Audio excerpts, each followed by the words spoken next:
Ladies and gentlemen, my name is Brandon Davis. I'm the founder of the Rags to Riches community. I am highly unqualified to give you any advice about anything. I barely graduated high school. Do not like or comment on any of my videos, and please do not subscribe. Let's get to it.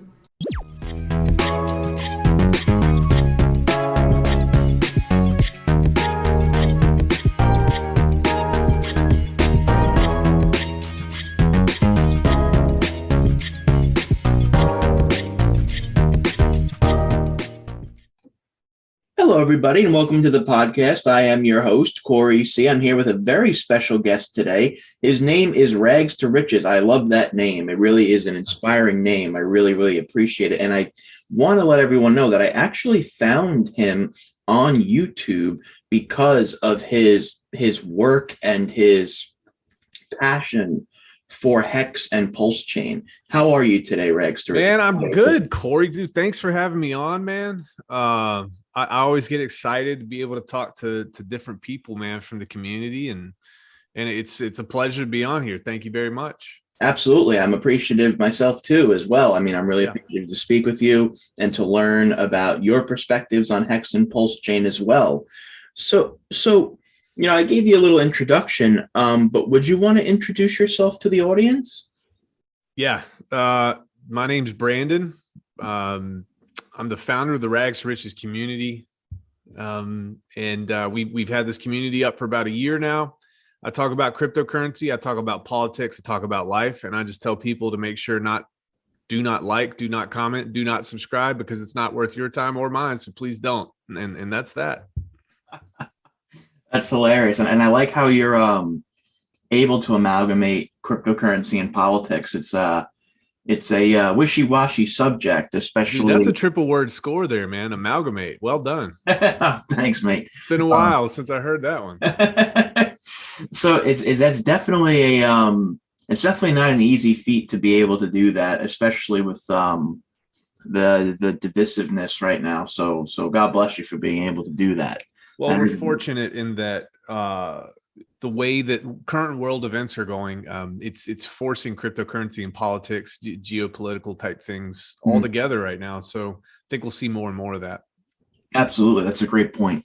Mm-hmm. So out of all the cryptocurrencies in this ecosystem, the 20,000 plus cryptocurrencies, why are you so excited and passionate about HEX specifically?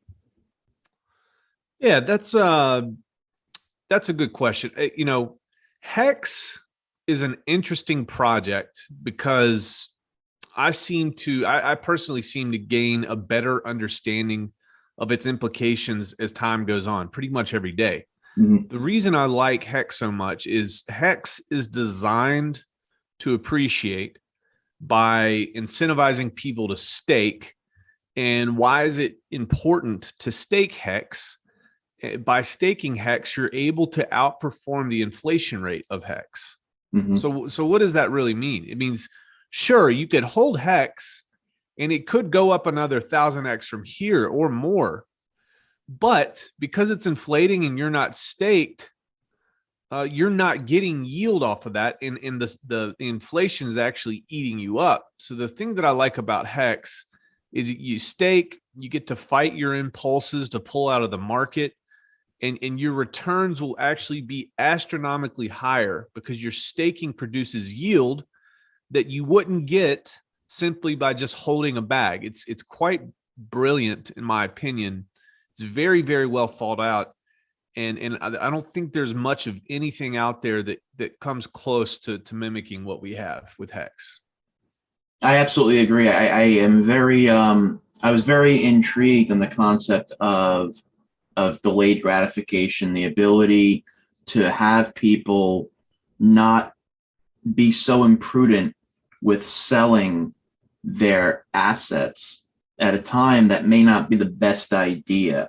Rather, this project allows people to stake and kind of, I don't want to use the word force, but it incentivizes people to lock up their coin so that, one, it fights inflation, and two, it allows for more time in the market.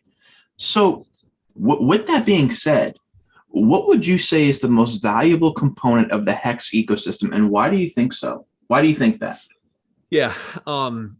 I think that the most valuable component is the early end stake function and the fact that you get penalized, the penalties.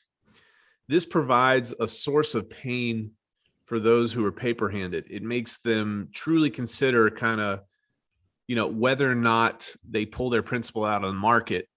Mhm. And I will say this, I think the fact that you get penalized the way that you do for not following through with your word, I think that accounts for a very large percentage of people staying in. And Mhm. there's not really a way to be able to quantify that.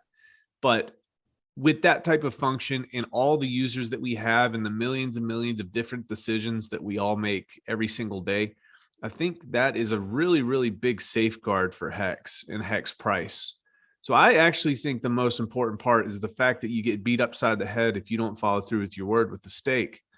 And it's not some hippie BS that say they provide staking, but there's not any accountability for keeping your word. So again, I mean, you're held to your word, and I think that is important. And I think the penalty and the pain is very, very important, and that doesn't really exist that much in crypto at large.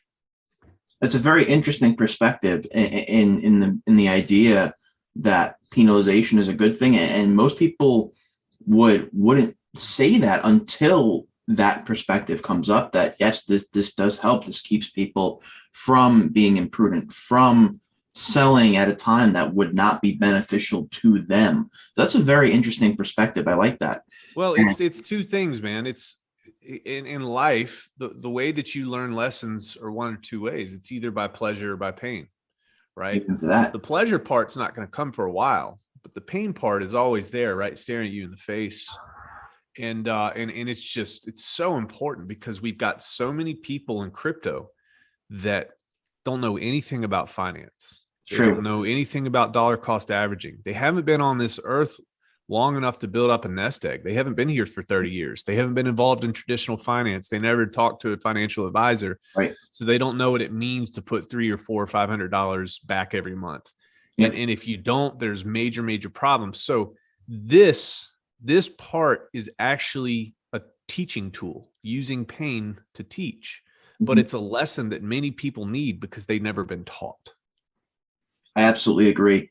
And that's a major problem, in my opinion, in the educational sector, is that life skills, monetary responsibility, fiscal upward mobility is not taught in education. And I say this as a person who went to school to be a teacher. It's not taught.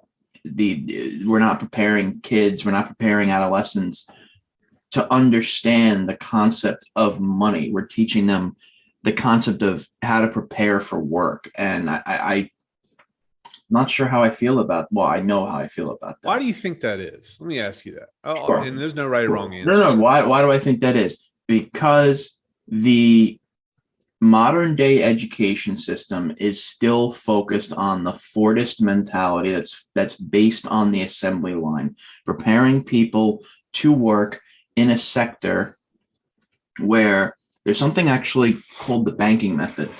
It was actually a educational design by a man by the name of Paul Freire.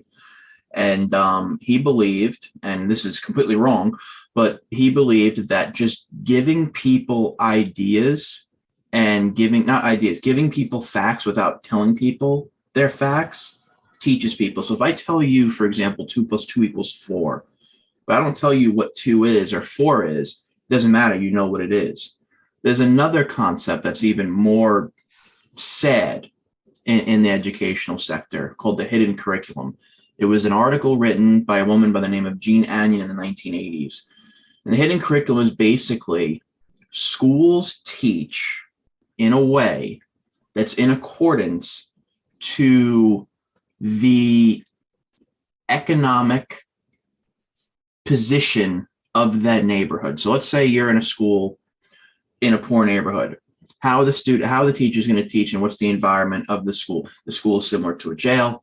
There's metal detectors. The teachers will teach in a more directional based function. They'll teach in a way that doesn't emphasize teamwork. It'll emphasize more along the lines of assembly line mentality. It'll teach people to follow directions rather than give them. It doesn't teach that type of managerial aspect. Whereas if you go to a nice neighborhood, the curriculum is focused on teamwork, critical thinking, cooperation. And I think that's a major issue as well, because we are not teaching kids to have life skills. We're teaching kids to assimilate into a specific economic class. And I think that's immoral, which is one of the reasons why, besides the, I shouldn't say this on the podcast, but I'm going to say it anyway because I don't care. I hate the wokeism of teaching right now, and I refuse to teach because of it. So thank Christ for cryptocurrency, because I refuse to teach kids. I refuse to teach adolescents in the method that I see going on in modern day American school systems. And I think it's first and foremost, I absolutely think you should be talking about that. And I applaud you for taking a stand. And I applaud you for saying that out loud, because you know this as well as anybody else. A lot of teachers, they're afraid to speak up because of the backlash. Yep. But that time is over. And we're seeing that people are speaking out, people are standing up, and people are looking at this right in the eye and calling it what it is. And it's just evil, man. It's bullshit. It destroys people's lives. It's starting at a very, very, very young age. Yep. And they, you know, by the time they're adolescents, they are so far detached from what reality is. It's almost impossible to get them back unless they were just born with the right type of brain. And they have the ability to see through the facade. But man, you know, I think I agree with you about what you said. You know, I always say, like, you go on a certain side of town and you go to the toy section at one of these stores, and maybe it's like a lower income side of town or whatever. What type of toys you're going to see for kids between like the ages of 3 and 8 in the toy section?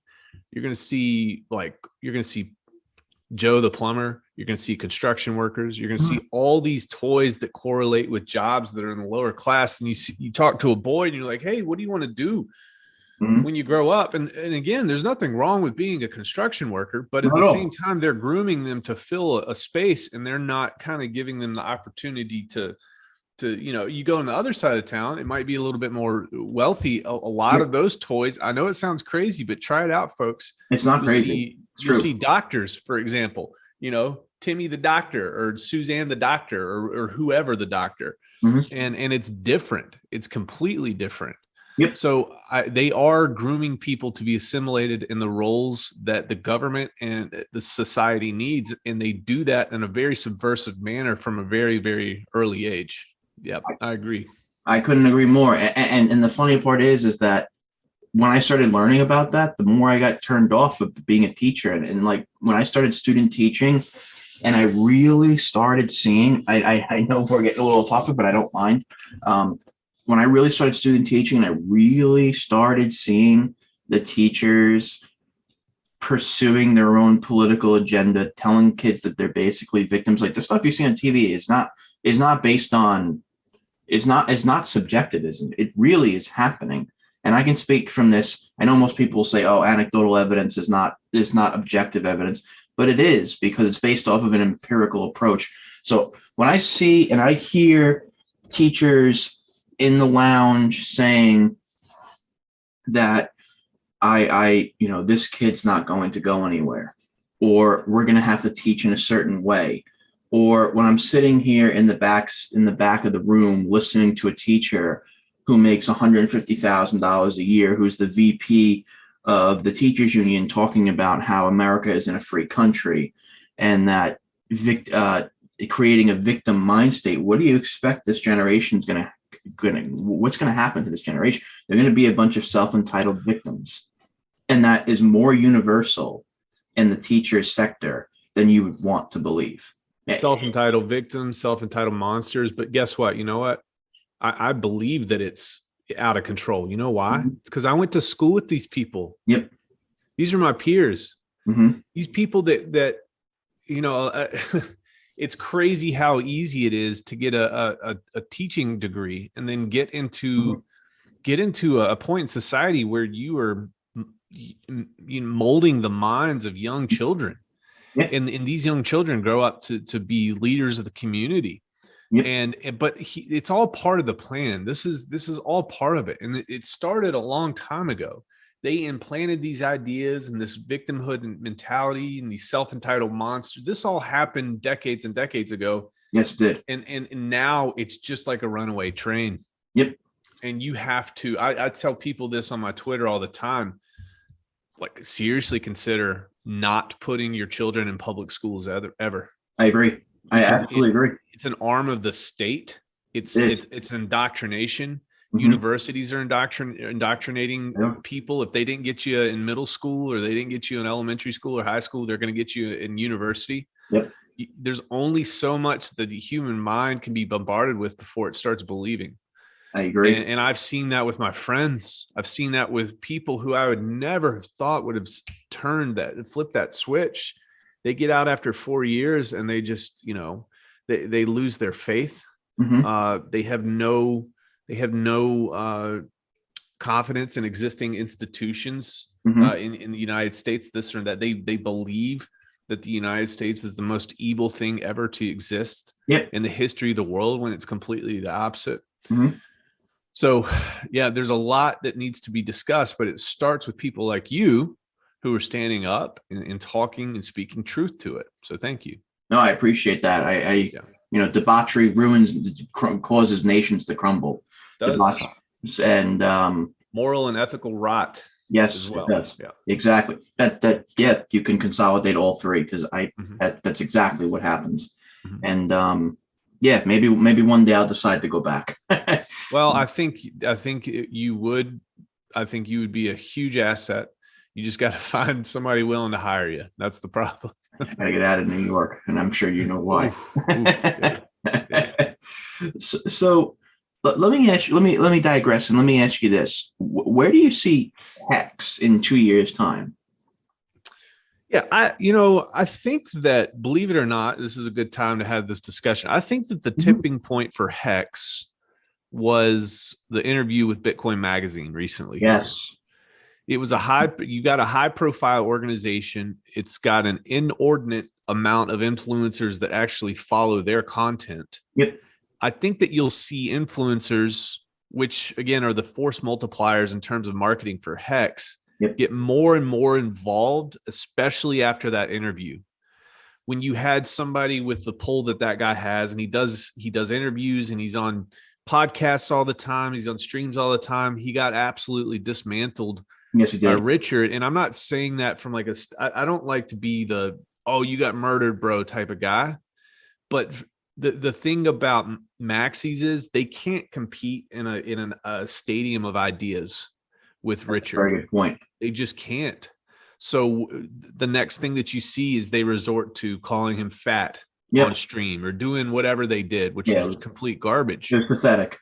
But the cool thing is, when that's as public as that was, a tremendous amount of damage has been done to Bitcoin, in my opinion, and it gave a lot of people some hope, and they started looking at HEX.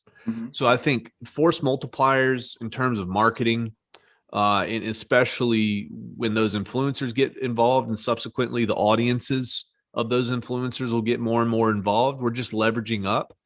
I think that the next 2 years will look much differently, man. I think we see $2 or $3 HEX within the next two or 3 years.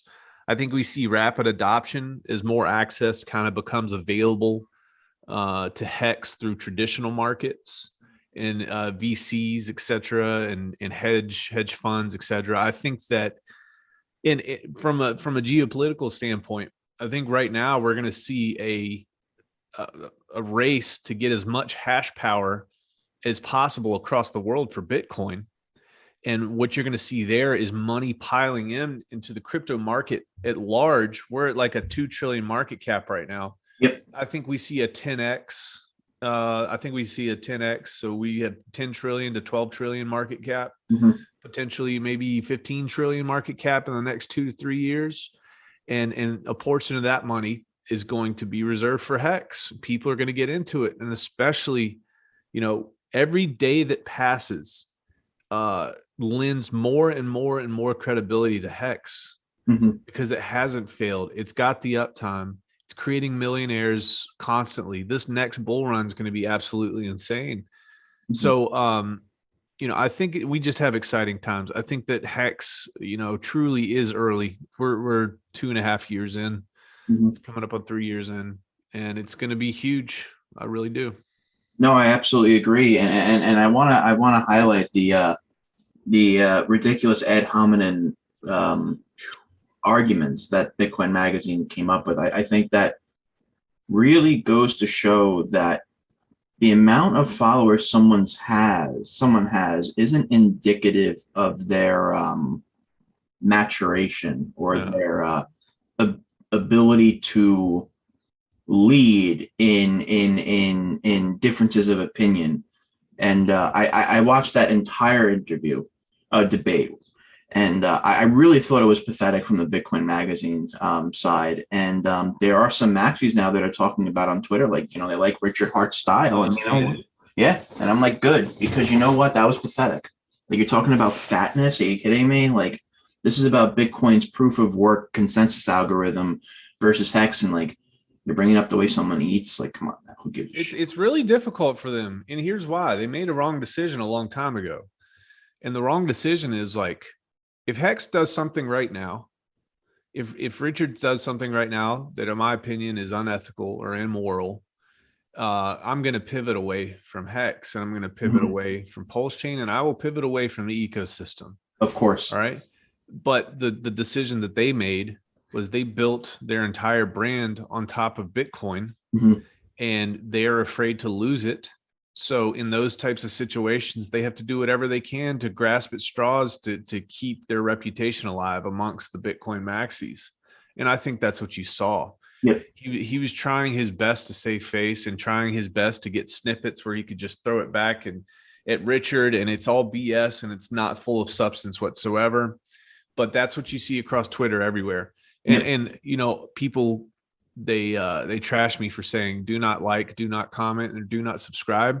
I'm just taking a page out of Richard's book, which is have no expectations. Don't have any expectations. It not only helps the people who are listening to you, but it also helps yourself too. If you have to pivot, you can. And he is incapable of pivoting because his entire brand's on Bitcoin.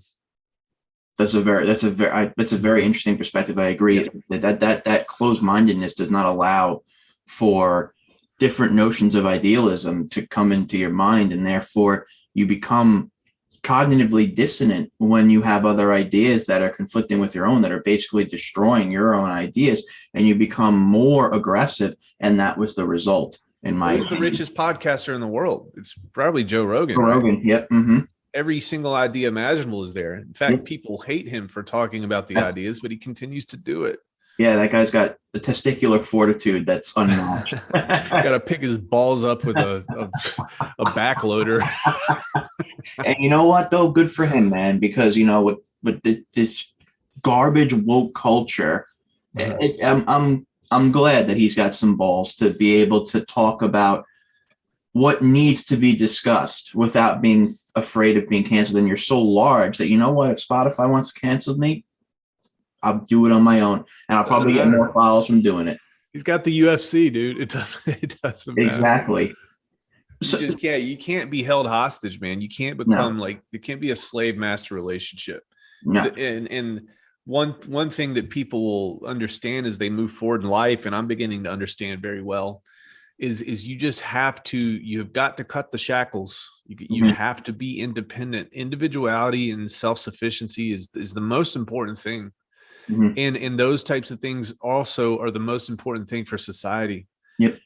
Because it's redundancy, it's decentralization of power, and you have, instead of one organization having 100% of the power, you have 100 people with 100% of the power, which is really cool. Absolutely, I like that. Yeah. So Rex Richards, you brought up Pulsechain. Yeah. And I'm sure many people who watch my channel know what Pulsechain is, but for maybe people who don't, the people who may not be familiar with Pulsechain, what is it exactly, and how can it revolutionize blockchain as a whole? Yeah. So Pulsechain is a system state copy, of Ethereum. And Pulsechain is its own blockchain. Pulsechain pretty much improves upon all the issues that Ethereum has. So, for example, Pulsechain is proof of stake instead of proof of work, and that helps the environment, the electrical grid, all that type of thing. Pulsechain improves on block times from Ethereum. So Ethereum has an average block time of 13 or 14 seconds. Pulsechain brings that down to about 3 seconds per block, which is in the world of technology and data velocity. That's a huge improvement. What is that? Like a 4x improvement, 5x improvement. Yep. Pulsechain launches with its total supply, making Pulsechain completely deflationary because 25% of each of the transaction fees are burned forever. So we're launching with our total supply. It's not inflating. And every transaction that occurs, 25% of those fees are burned forever. So that's huge. Pulsechain will also airdrop copies of all ERC20 tokens to those who hold their ERC20 tokens in a wallet that they own the keys to. That is insane. And here's why that's insane. I'm going to try to explain it a little bit. I'll say it again for your folks. If you have, for example, Link in your MetaMask, or actually, let's say you have Link on a centralized exchange. Let's say you have it on Coinbase. Step one is you want to move that Link over to a MetaMask or over to a trust wallet, basically a wallet that you use you own the keywords to. At the moment of fork, so Pulsechain is going to fork off Ethereum. At that moment, it's going to take a whole copy of the Ethereum network, essentially, including the balances in people's wallets that they own the keys to. It's going to copy it over to the Pulsechain. So all you have to do is go into MetaMask, change a couple settings to allow the Pulsechain network to pop up in MetaMask, and you're going to see your balances there. That is absolutely insane. Absolutely tremendous. So it's the world's largest free airdrop as well. The thing that I like about Pulsechain as well is you can delegate your stake to validators to earn interest on your Pulse. You can earn more Pulse essentially. And there's not, I think it takes 33 Ethereum or 32 Ethereum to do that on the Ethereum network. But anybody will be able to do that on the Pulsechain network. That's amazing as well. So in every single way, in every single metric, it's going to beat Ethereum. Now, Ethereum claims to be able to roll out Ethereum 2.0 here in the next 3 or 4 months, but they've said that 5 or 6 times. It's never come to fruition. Right. And Ethereum 2.0 is kind of similar to Pulsechain in that it goes from proof of work to proof of stake. But I will say that regardless of that, Ethereum 2.0 is not going to give people copies of all their coins. So this is a tremendous opportunity for people, for sure. Absolutely. And there's a barrier of entry. I mean, 33 Ethereum, I mean, I suck at math. I went to school for a history teacher, not a math teacher. But 33 Ethereum is in the low to mid 6 figures right now. It's like 108,000. Yeah. 109,000. Yeah. Okay. Yeah. That's a lot of money. And most people, if you look at the which is kind of scary, which is the average net worth of most individuals in America, it's nowhere near that. No. So that's a huge barrier to entry. So I'm curious about your experience with V2B. So how would you rate the overall progress and efficiency of the V2B testnet? Yeah, I'm happy with the progress of V2B. Same. Bill, go ahead. No, I was just saying same. Yeah. Billions of transactions have been created on testnet, and I'm very proud of the team for the tremendous amount of work that's been done to this point. I'm very concerned. I want this thing to launch flawlessly. So do I. Because you just can't, if something screws up, you can't ever take that back. Mhm. And it just kind of chips away at credibility a little bit. Obviously, it would be fixed, but I want the bragging rights. Mhm. So I'm okay with however long it takes. But I will say selfishly that in the face of many people calling for June, July, and August, I've been calling for April for a long time now. So I hope selfishly it comes to fruition so I can just rub it in everybody's face. Uh, but you know, if it comes true, fine. If we don't get this, you know, Hex took 2 years to develop. Yep. And people don't ever talk about that. Can you imagine waiting 2 years? When Hex, sir, when Hex. So, you know, I'm happy. I like the flow. I like how fast it is. I've been using the farming functions. I've been providing liquidity. I've just been doing everything I can to understand before I get into it. Yeah, I love it. Awesome. Yeah, I'm a big fan of it as well. I really, really like it. I think that it's very innovative. I like how people can see their balances already. And I like how Richard Hart is literally so communicative with the community and saying, like, if you have a problem with your sacrifice numbers, let us know. Like, I don't really know any billionaire or I don't know, founder that's willing to actually communicate in that formal of a method. So Well, I think Richard understands the value of one person. yes, indeed. You know, the value of the network is equal to the amount of nodes squared in that network. So if he pisses off one person, he's not pissing off one person. He's probably pissing off 10 or 50 or 20 or 100 or whatever the case may be. So I think that it's in his best interest to do whatever he can to hold on to every single one of those people because they're the most valuable thing about Pulsechain. Absolutely. I couldn't agree more. The community sentiment is one of the most important aspects of any project. So I absolutely agree with you. Yeah, man.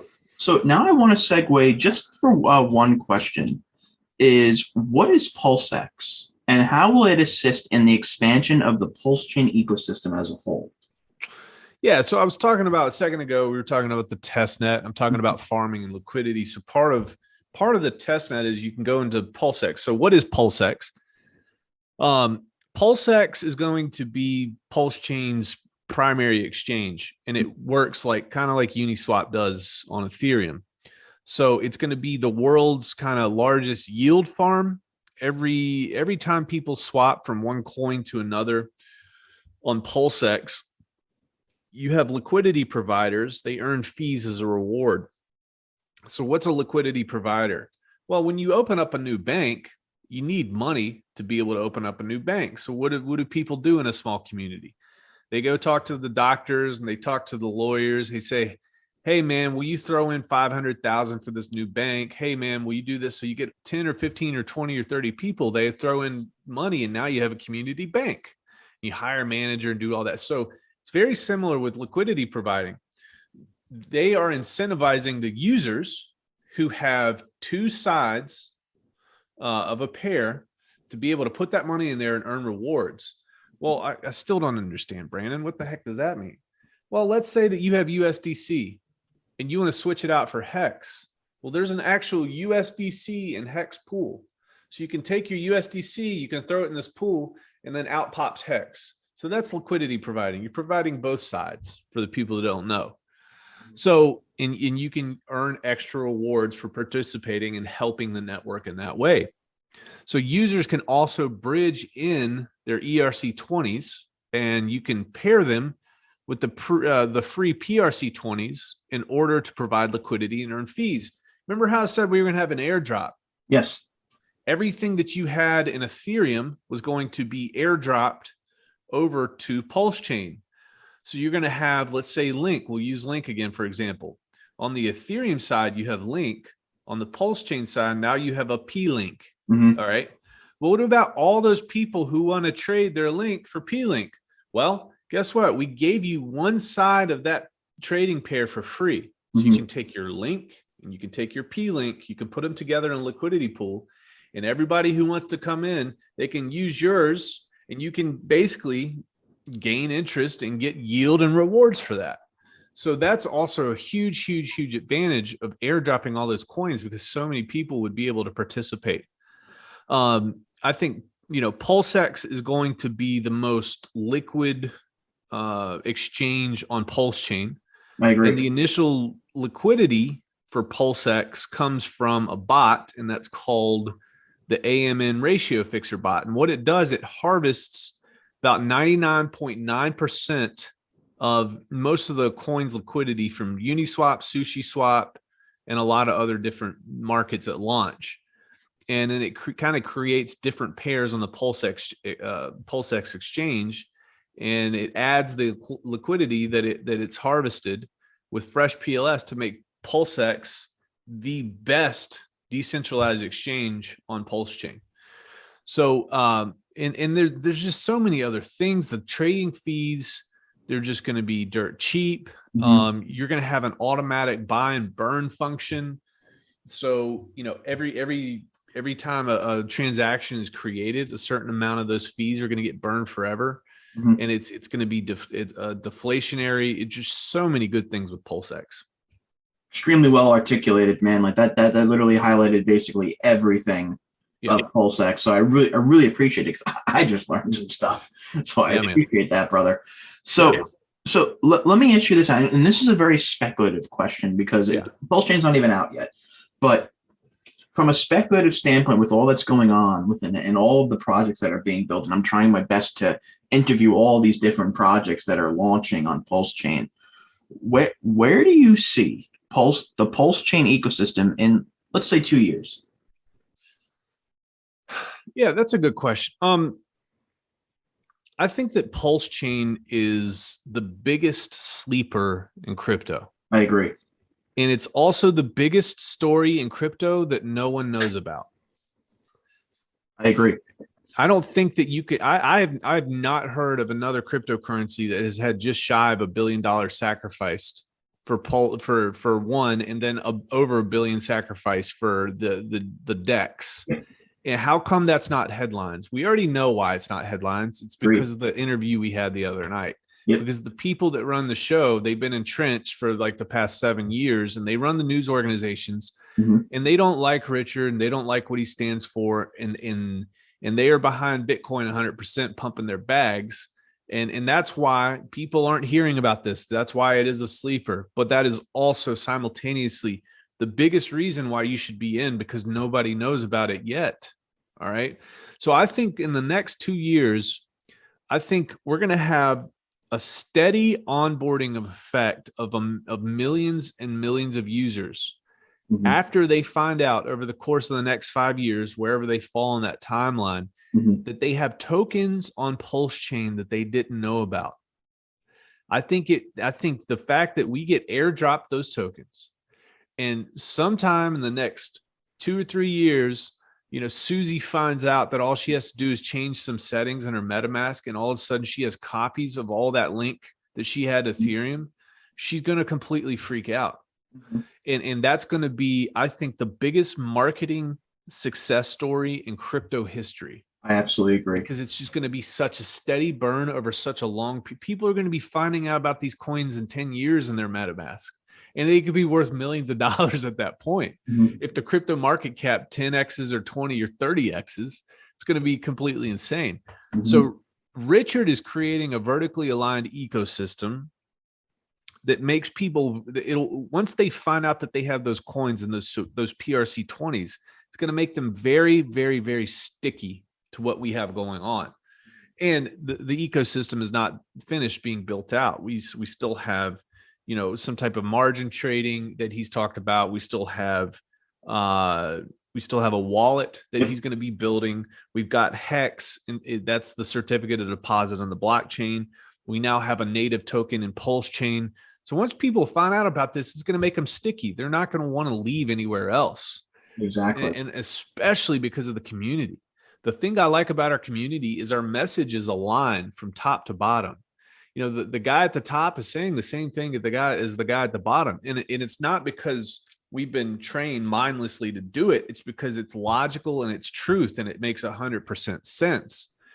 And I think people that get into this community, they're at such an advantage compared to everybody else. Pulsechain's trajectory, I think it'll be slow at first. then a very recognizable parabola will begin to form over the next 2 years in terms of our network adoption and users as more and more influencers figure out what's going on. I think it's going to move much faster, though, believe it or not, than HEX did. I agree. Because it's going to be easier to understand and more mainstream. Absolutely. That's a very, very, very interesting way of looking at it. And I absolutely agree. I absolutely agree that that's what's going to happen with Pulsechain. So my last question, well, not a question, but do you have any, I want to say this was an absolutely amazing conversation. This is one of the best podcasts I've ever had. I think you and I are very aligned in what we believe in, very aligned in principle, and very aligned in what we believe in Pulsechain, Pulsex, and HEX. So my last question to you is, do you have any closing thoughts that you want to say? I will say this, and I've elaborated on this some on my YouTube channel. I do it quite a bit, actually. I think it's important, going all the way back to what we talked about at the beginning. Pulsechain is awesome. HEX is awesome. Cryptocurrency is awesome.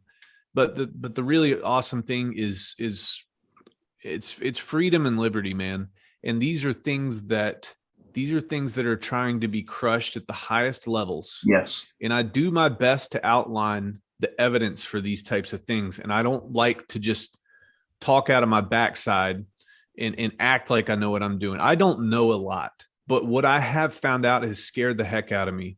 Yep. And I will say this again, anybody listening to this podcast right now, Corey, he's a leader for you guys. I'll be a leader for you guys. You guys can be your own leader in your own communities. You have got to stand up to the crazy. You got to stand up to the crazy. You got to speak truth to evil. You got to speak truth to things that you know are wrong. And the time of being quiet is over, because the more quiet that we are, the worse it gets. So I think that the overarching message here is, crypto is awesome, but there actually are more important things than crypto. Crypto is high up there, and it dovetails into what we do very well. But help your fellow person, spread truth. And I think that's the most virtuous thing anybody can do. Amen to that, brother. What a closing. Seriously. I absolutely agree. Rags to riches. I really can't thank you enough for your time, man. No problem, dude. Corey, thank you. That was an amazing podcast. And I really look forward to in the near future having you on again. Absolutely, man. Just ask. All you got to do. Thank you so much. All right, buddy. Bye.